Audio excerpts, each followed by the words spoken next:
college athletes have mini sports or mini games and activities throughout the week. They have practices and they have to travel the nation all the time. And that is why I think they should be paid. I'm Austin Torma, and I know some of us have played sports and we know what it takes to be in them and to be good at them. And some of us are going on to play college sports. So I personally played 3 sports throughout high school, and I know it takes a lot to accomplish the goals you set for yourself and a lot of hours to become good at it.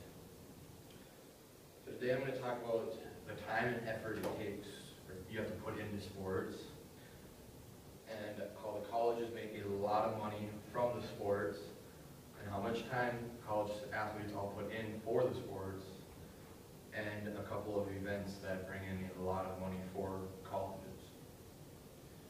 So first off, the athletes spend a lot of time for their sports. For example, they have practices about 2.5 hours every day. They have 7-hour classes along with them, so that's already 9.5 hours. Plus about weekly, they have to spend about 35 hours traveling the nation for their games and whatnot. According to Should College Athletes Be Paid to Play by Cooper, that was all found on Should College Be Paid.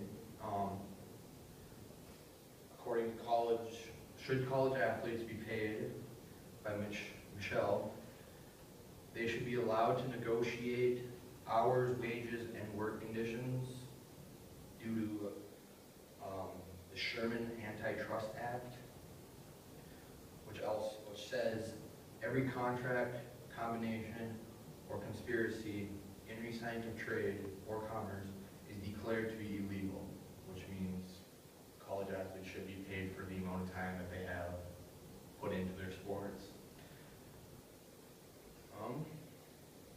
Most of us are going to college and know how much time classes take alone, and we know how much it costs to go to college. The Texas state makes $1,665,691,486 a year just off of sports. So that's quite a bit of money that could go back to the athletes. In 2013, the NCAA made $912.8 million just off of sports alone. In 2012, they paid their president $1.7 million just to be the president. NCAA championship bowl game makes $2.1 million on average, and that's just one game that makes that much money. And the Alabama head coach is signed a contract to make $7 million per year, and that was all on Should College Athletes Be Paid by Michelle.